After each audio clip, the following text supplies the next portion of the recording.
Dear student, आस्था coaching Azamgarh YouTube channel पे आपका फिर से वेलकम है। मैं आकाश सर। मैं आपको अपनी पिछले वीडियो में बताया था कूलाम के नियम का सदिश स्वरूप बता रहा था। तो मैंने आपको उसमें बताया था कि दो केस बताया था, जिसमें से एक केस बताया था और दूसरा केस आपको मैं अपने अगले वीडियो में बताने का कहा था। तो अब मैं जो वीडियो लेकर आया हूँ इसमें केस 2 बताऊँगा कि जब आवेश क्या हो विपरीत, मतलब एक आवेश प्लस हो और एक आवेश क्या हो माइनस हो, और जब उनके बीच में जो बल लग रहा है उसका कैसे सदिश रूप में करते हैं वो मैं बताने जा रहा हूँ। और जो पिछला वीडियो था वो जब दोनों आवेश समान हो या दोनों प्लस प्लस हो या दोनों माइनस माइनस हो तो उसके लिए बताया था। आइए देखते हैं हम लोग इसके आगे का टॉपिक। कूलाम के नियम का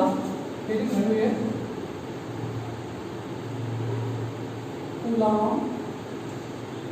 के नियम का कूलाम के नियम का सदिश स्वरूप।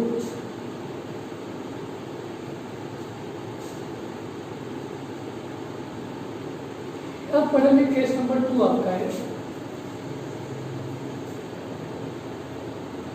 केस आपका देखिए केस 2 क्या चीज है।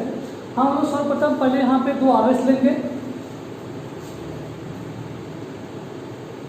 एक आवेश आपका Q1 है और दूसरा आवेश आपका Q2, और ऐसा आवेश लेंगे दोनों, मतलब एक प्लस होगा और एक क्या होगा माइनस होगा। और पिछले में क्या था, दोनों प्लस था या दोनों माइनस था। आइए पहला आवेश प्लस लेते हैं, दूसरा लेते हैं माइनस लेते हैं, और दोनों आवेशों के जो बीच की दूरी है उसको हम लोग R से शो कराते हैं। देखिए इसको R लेते हैं, यहाँ पे ये दूरी आपकी। अब देखिए यहाँ से दोनों आवेश एक प्लस और एक माइनस है, तो इनके बीच में हमेशा आकर्षण बढ़ जाता है। कैसा लगेगा आकर्षण बढ़। और अगर दोनों प्लस प्लस रहता या दोनों माइनस माइनस रहता तो उनके बीच में प्रतिकर्षण बढ़ जाता। एक बल इस साइड लगेगा और दूसरा बल आएगा। जब दूसरा वाला आवेश पहले वाले आवेश पे बल लगाएगा तो उसका जो डायरेक्शन होगा वह F1 और फिर जब पहला आवेश दूसरा बल लगा रहा दूसरा डायरेक्शन होगा वह F2। और एक लेते हैं कि बल लगाने के बाद उसका दिशा कैसे दिखाते हैं, जो आज लग रहा था आज के बारे में बोल लीजिए। जब ए वाला बल पे लगाएगा और ए वाला बल पे लगाता है उसको बताना है डायरेक्शन के बारे में। ठीक है, ध्यान से ये बनेगा R का 1 2 इस डायरेक्शन में, और इसके लिए बनेगा वाला R का 2। ठीक, ये आपका डायग्राम है। और दोनों आवेश कैसे हैं, दोनों आवेश बिंदु आवेश है। आप पहले बता चुका हूँ कि कूलाम के नियम का जो सीमाएं थी वह दोनों आवेश बिंदु आवेश पर होना चाहिए और दूसरा आवेश से स्थिर होना चाहिए। यही इसके दो सीमाएं थी। आइए देखते हैं हम कूलाम का जो यहाँ पे यूज करते हैं। इतने यहाँ पर है Q2 आवेश के कारण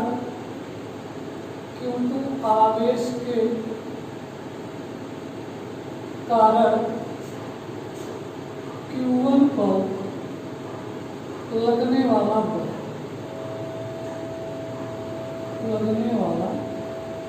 बल जब Q2 आवेश Q1 पे बल लगा रहा तो बता रहे F12। ध्यान रखिएगा बल जो है वह सदिश राशि है। किसी भी सदिश राशि को दिखाने के लिए उसमें परिमाण और दिशा का होना बहुत ही जरूरी है। इसलिए इसमें जिसे निकालेंगे तो देखिए यहाँ से दोनों आवेश पता है, उनकी दूरी भी पता है। तो लिखेंगे 1/4 पाई एप्सिलॉन 0 Q1 Q2 अपान R। अभी तो एक कुल परिमाण निकला है, इसकी दिशा को जब शो करा देंगे तो पूरे अच्छी तरह से यह सदिश रूप शो करेगा।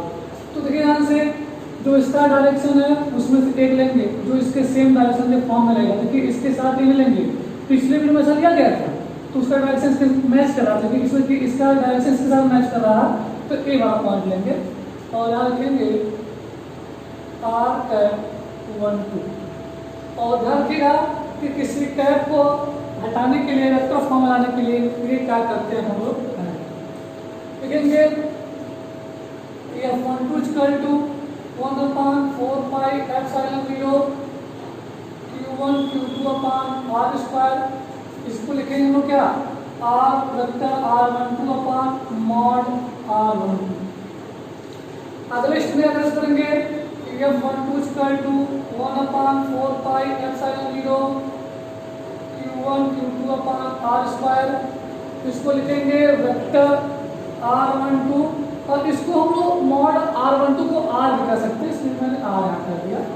और लिखेंगे फिर F12 equal to vector F12 equal to 1/4 pi epsilon 0 Q1 Q2 upon, देखिए ध्यान से यहाँ पे R है, यहाँ पे क्या R स्क्वायर है, इसका आपस में इंटू कर देंगे हो जाएगा R3 हो जाएगा और वेक्टर R12 के फॉर्म हो जाएगा। ये आपका समीकरण नंबर क्या है, 1। समीकरण नंबर 1 ऐसे ये बता दिया गया कि Q2 आवेश के कारण Q1 पे लगने वाले बल के बारे में बताया गया। अब निकालते हैं हम लोग जब Q1 आवेश Q2 पर लगाता है, Q1 आवेश के कारण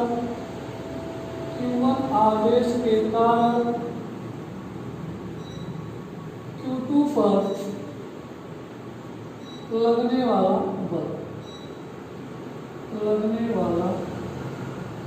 बल उसका नाम क्या है, वेक्टर F21। लिखेंगे F21 इक्वल टू, देखिए ये सदिश राशि है, परिमाण के साथ साथ दिशा का होना बहुत ही जरूरी है। तो दोनों आवेश पता है, उनके बीच की दूरी पता है, लगा देंगे कूलॉम का नियम 1/4 pi epsilon 0 Q1 Q2 upon R square. देखिए इस बल के साथ इसका डायरेक्शन शो कर रहा है, इसको इसके साथ लेंगे और इसका इसके साथ लेंगे, लिखेंगे R2। इस कैप को वेक्टर फॉर्म में चेंज कर देंगे, लिखेंगे F21 equal to 1/4 pi epsilon 0 Q1 Q2 upon R square और इसको चेंज करेंगे तो बनेगा vector R21 equal to upon mod R21।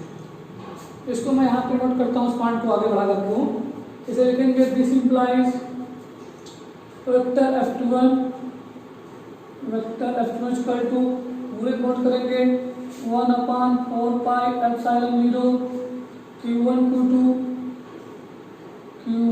Q2 upon R square. ध्यान रखिएगा मैंने आपसे कहा था कि मॉड में R2 लिखा गया है, इसे हम लोग R कर सकते हैं। यहाँ पे लिखेंगे वेक्टर R21 अपॉन R। देखिए यहाँ पे R स्क्वायर, यहाँ पे R है, इसका इंटू कर देंगे तो बनेगा this implies F21 1/4 pi epsilon 0 Q1 Q2 upon R3 vector R2। इसे समीकरण नंबर 2 से करा देंगे। अब देखना आपको एक चीज और यहाँ पर है कि समीकरण नंबर 1 और 2 के अंतर्गत क्या करेंगे। देखिए ये दोनों डायरेक्शन अलग अलग है, इनका डायरेक्शन एक समान करने के लिए हम क्या करते हैं, देखिए ध्यान से यहाँ डायरेक्शन करते हैं, कह सकते हैं क्या कि vector R12 equal to minus R21। मतलब कभी भी दो वेक्टर की दिशाएं अगर अलग अलग हैं, अगर उनकी दिशा एक की चेंज कर देते हैं तो वहाँ कैसा साइन रहते हैं, तब वो दोनों आपस में इक्वल हो सकती हैं। लेकिन ऐसे कंडीशन में कभी दोनों आपस में इक्वल नहीं हो सकती है। तो हम क्या करते हैं, समीकरण नंबर 1 को यूज करेगा, समीकरण नंबर 1 को यूज करते हैं। क्या होगा, देखिए समीकरण नंबर 1 से, समीकरण 1 से नोट कर लेते हैं vector F12 equal to 1/4 pi epsilon 0 Q1 Q2 upon R3। ध्यान रखिएगा यहाँ पे वेक्टर R12 लिखा गया, वेक्टर R12 के प्लेस पर, वेक्टर R12 के प्लेस पर क्या लिखेंगे, माइनस वेक्टर R2 लिखेंगे, माइनस वेक्टर R2। अगले स्टेप में साइन को यहाँ भेज देंगे तो दिस इंप्लाई बनेगा vector F12 equal to 1/4 pi epsilon 0 Q1 Q2 upon R3 sine वाली है ये साइन आपकी यहाँ से। अब आप देख सकते हैं कि जो पूरी क्वांटिटी है, जो पूरी वैल्यू है समीकरण नंबर 2 क्या हुई, एग्जैक्ट इक्वल हुई है। इसका मतलब इसके पूरे प्लेस पर ए इसके इक्वल है, मतलब इसके पूरे प्लेस पर रखते हैं वेक्टर F2 लिख सकते हैं। This implies F12 equal to minus इसके प्लेस पर लिखेंगे F21 लिखेंगे। आप देख सकते हैं कि पिछली वीडियो में और इस वीडियो में दोनों में देखा गया कि कूलाम का चाहे केस नंबर फर्स्ट हो और चाहे केस नंबर सेकंड हो, दोनों केस में न्यूटन के तृतीय नियम का पालन कर रहा। न्यूटन का तृतीय नियम क्या था, क्रिया प्रतिक्रिया का नियम था। तो आज जानकारी मिल गई कि कूलाम का नियम जो है और न्यूटन के तृतीय नियम का पालन करता है। इसके दो और प्रॉपर्टीज है, मैं इसको बता देता हूँ इसमें क्या है। और इस चीज को आप केस नंबर फर्स्ट और केस नंबर सेकेंड आप दोनों अच्छी तरह से नोट करिएगा वीडियो को देखते हुए। अगर आपको वीडियो अच्छी लगी हो तो बहुत अच्छी बात है, और हमारे कमेंट में आप हमारे वीडियो कमेंट करिए। आपको जहाँ कोई प्रॉब्लम हो मैं बताने का प्रयास करूँगा। मैं इसके दो नोट बताता हूँ, इसके दो नोट क्या है वो देख लीजिए आप अच्छे से।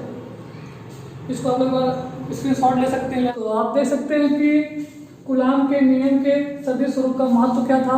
आप जो पूरा केस 1 केस 2 पढ़े हैं उसका पूरा जो डिस्कस करके निकाला गया निचोड़ का टॉपिक और क्या है।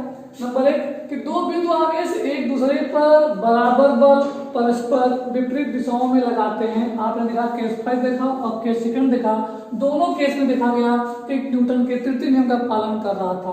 तो इसे जानकारी मिल रही थी कि जो दोनों बिंदु आवेश है एक दूसरे पर बराबर लगाते बल है लेकिन विपरीत दिशाओं में लगाते हैं। पहला केस था, इसका महत्व मिला।